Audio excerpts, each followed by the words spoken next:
ದಿನೇ ದಿನೇ ಜಾತಿ ಜನಗಣತಿ ಬಗ್ಗೆ ಪರ ವಿರೋಧ ಚರ್ಚೆಗಳು ವ್ಯಾಪಕವಾಗಿ ಚರ್ಚೆ ಆಗ್ತಾ ಇರುವಂತದ್ದು. ಅದರಲ್ಲೂ ಕೂಡ ಸಮುದಾಯವಾರು ತಮ್ಮದೇ ಆದಂತಹ ಆಕ್ರೋಶವನ್ನು ಕೂಡ ವ್ಯಕ್ತಪಡಿಸಿದ್ದಾರೆ.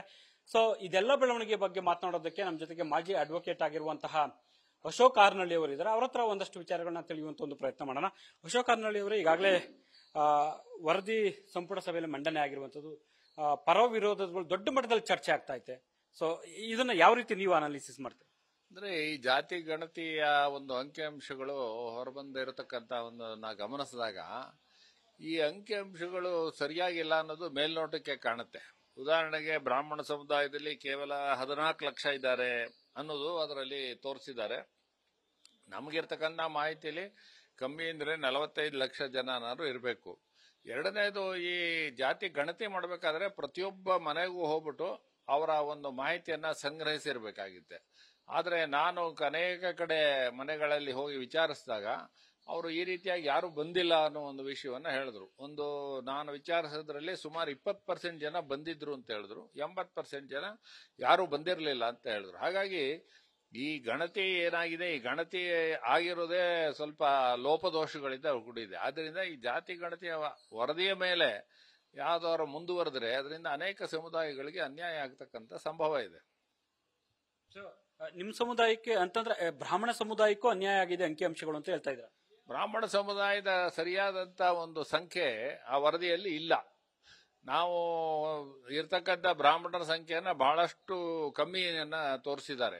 ಆ ಗಣತಿಯು ಸಹ ಎಲ್ಲ ಬ್ರಾಹ್ಮಣರ ಮನೆಗೆ ಹೋಗಿ ಇದನ್ನ ಮಾಹಿತಿಯನ್ನೇ ಸಂಗ್ರಹಿಸಿಲ್ಲ.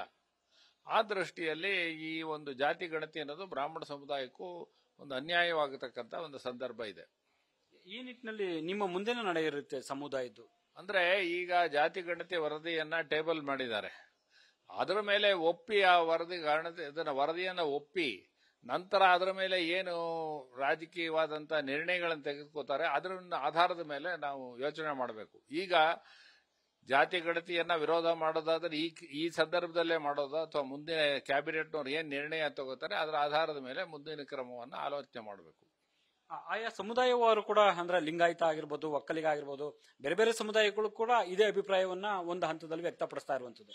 ಅಂದ್ರೆ ಅನೇಕ ಸಮುದಾಯಗಳಲ್ಲಿ ಉಪಪಂಗಡಗಳ ಆಧಾರದ ಮೇಲೆ ಇವರು ಮಾಹಿತಿಯನ್ನ ತೆಗೆದುಕೊಂಡಿದ್ದಾರೆ. ಈ ಉಪಪಂಗಡಗಳ ಆಧಾರದ ಮೇಲೆ ಗಣತಿ ಮಾಡೋದು ಎಷ್ಟು ಸೂಕ್ತ ಅನ್ನೋದು ಇನ್ನೊಂದು ಪ್ರಶ್ನೆ. ಯಾಕೆ ಅಂತ ಹೇಳಿದ್ರೆ ಜಾತಿ ಅನ್ನೋದ್ರಲ್ಲಿ ಉಪಜಾತಿಗಳಿರುತ್ತೆ. ಇದು ಉಪಜಾತಿಯ ಗಣತಿ ಅಲ್ಲ ಒಂದು. ಎರಡನೇದು, ಧರ್ಮಾಧಾರಿತ ಗಣತಿಯನ್ನ ಯಾತಕ್ ಮಾಡಿದ್ರು? ಇದರಲ್ಲಿ ಬರೀ ಜಾತಿಯ ಗಣತಿಯನ್ನ ಅಷ್ಟಕ್ಕೆ ಸೀಮಿತಗೊಳಿಸಬೇಕಾಗಿತ್ತು. ಹಾಗಾಗಿ ಈ ಒಂದು ಗಣತಿ ಏನಿದೆ ಅದಕ್ಕೆ ಆಧಾರವಾದ ಅಂಕಿ ಅಂಶಗಳಲ್ಲೇ ಲೋಪದೋಷಗಳು ಇರೋದ್ರಿಂದ ಅದರ ಮೇಲೆ ಮುಂದುವರಿಬಾರದು ಅನ್ನೋದೇ ನಮ್ಮ ಆಗ್ರಹ. ಅಂದ್ರೆ ಈ ಸಮರ್ಪಕವಾಗಿ ಸರಿಯಾದ ರೀತಿಯಲ್ಲಿ ಜಾತಿ ಗಣತಿ ಅಂಕಿಅಂಶಗಳ ಅಧ್ಯಯನಗಳು ಆಗಿರ್ಬೋದು, ಮತ್ತೆ ಮನೆಗೆ ಭೇಟಿ ಕೊಟ್ಟಿರುವಂತದ್ದಾಗಿರ್ಬೋದು, ಅದಾಗಿಲ್ಲ ಅನ್ನುವಂತ ನಿಮ್ಮ ಅಭಿಪ್ರಾಯ? ಹೌದು, ಈ ಗಣತಿಯಲ್ಲಿ ಏನ್ ಅಂಕಿಅಂಶಗಳನ್ನು ಸಂಗ್ರಹಿಸಿದಾರೋ ಅದು ಸರಿಯಾದ ರೀತಿಯಲ್ಲಿ ಸಂಗ್ರಹಿಸಿಲ್ಲ. ಅದು ಸರಿಯಾದಂತ ಮಾಹಿತಿ ಇಲ್ಲ. ಎಲ್ಲರ ಮನೆಗಳಿಗೂ ಹೋಗಿ ಆ ಮಾಹಿತಿಯನ್ನ ಸಂಗ್ರಹಿಸಿಲ್ಲ. ಯಾರಿಗೋ ಒಂದು ಏಜೆನ್ಸಿಗೆ ಇದನ್ನ ಜವಾಬ್ದಾರಿಯನ್ನ ಕೊಟ್ಟಿದ್ದಾರೆ, ಅವರು ಸೂಕ್ತವಾಗಿ ಮಾಡಿರೋ ಹಾಗೆ ಕಾಣ್ತಾ ಇಲ್ಲ. ಆ ದೃಷ್ಟಿಯಲ್ಲಿ ಇದನ್ನ ಒಪ್ಪಬಾರದು ಅನ್ನೋದೇ ನಮ್ಮ ಆಗ್ರಹ. ಸೊ ಈಗ ಅಹಿಂದ ವರ್ಗ ಹೇಳ್ತಾ ಇರುವಂತದ್ದು ಇದು ಅನುಷ್ಠಾನ ಆಗ್ಲೇಬೇಕು ಅನ್ನುವಂತ ಬಿಗಿಪಟ್ಟಿದ್ದಾರೆ. ಇದು ಸರಿಯಾದ ರೀತಿಯಲ್ಲಿ ಬಂದಿದೆ, ಹಾಗಾಗಿ ಇದು ಬರಬೇಕು ಅನ್ನುವಂತ ನಿಟ್ಟಿನಲ್ಲಿ ಆ ವರ್ಗಗಳು ಕೂಡ ವ್ಯಕ್ತಪಡಿಸ್ತಾರೆ. ಅಂದ್ರೆ ಯಾವ ವರ್ಗಗಳಾದರೂ ಸಹ ಇದನ್ನ ಜಾರಿಗೆ ಬರಬೇಕು ಅಂದ್ರೆ ಆ ಆಧಾರದ ಮೇಲೆ ಅವರು ಮೀಸಲಾತಿಯನ್ನು ಸಹ ಕೇಳ್ತಾ ಇದ್ದಾರೆ. ಆದ್ರೆ ಇದು ಬರೀ ಜನಸಂಖ್ಯೆಯ ಆಧಾರದ ಮೇಲೆ ಮೀಸಲಾತಿ ಕೊಡೋದಕ್ಕೆ ಅದಷ್ಟು ಸೂಕ್ತವಾಗುವುದಿಲ್ಲ. ಕೆಲವರಿಗೆ ಸರಿಯಾಗಿದೆ ಜಾರಿಗೆ ಬರಬೇಕು ಅಂತಾರೆ, ಇನ್ನು ಕೆಲವು ಸಮುದಾಯಗಳು ಸರಿಯಾಗಿಲ್ಲ ಅನ್ನೋ ಒಂದು ಅಭಿಪ್ರಾಯ ಇದೆ. ಅಂದ್ರೆ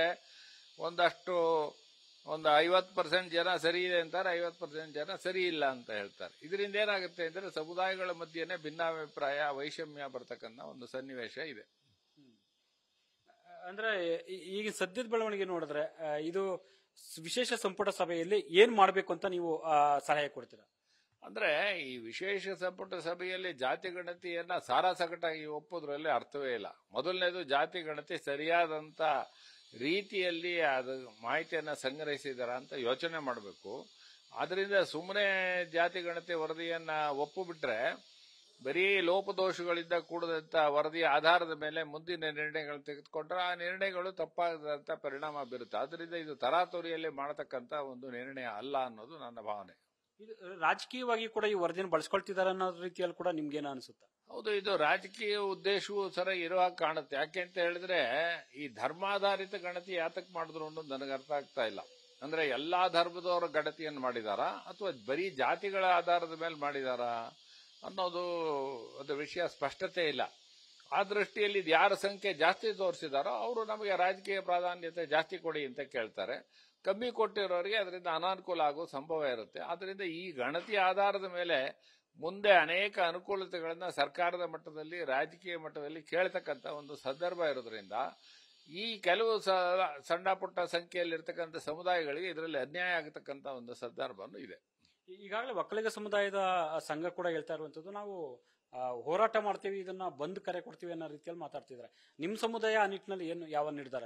ಅಂದ್ರೆ ಈಗ ಅವರು ರಾಜಕೀಯವಾಗಿ ಮಂತ್ರಿ ಮಂಡಲ ಯಾವ ನಿರ್ಣಯ ತೆಗೆದುಕೊಳ್ತಾರೆ ಅದನ್ನು ನೋಡಿ ಅದರ ಆಧಾರದ ಮೇಲೆ ನಾವು ಮುಂದಿನ ಹೆಜ್ಜೆಗಳನ್ನ ನಿರ್ಧಾರ ಮಾಡಬೇಕಾಗುತ್ತೆ. ವಿರೋಧ ವ್ಯಕ್ತಪಡಿಸೋದಾದ್ರೆ ಯಾವ ರೀತಿ ವಿರೋಧ ಮಾಡಬೇಕು ಅಂತ ಅದನ್ನ ನಂತರ ಈಗಿರುವ ಒಂದು ಅಖಿಲ ಕರ್ನಾಟಕ ಬ್ರಾಹ್ಮಣ ಮಹಾಸಭೆ ಅಧ್ಯಕ್ಷರ ಜೊತೆ ಸಮಾಲೋಚನೆ ಮಾಡಿ ನಿರ್ಧಾರ ತೆಗೆದುಕೊಳ್ಬೇಕಾಗುತ್ತೆ.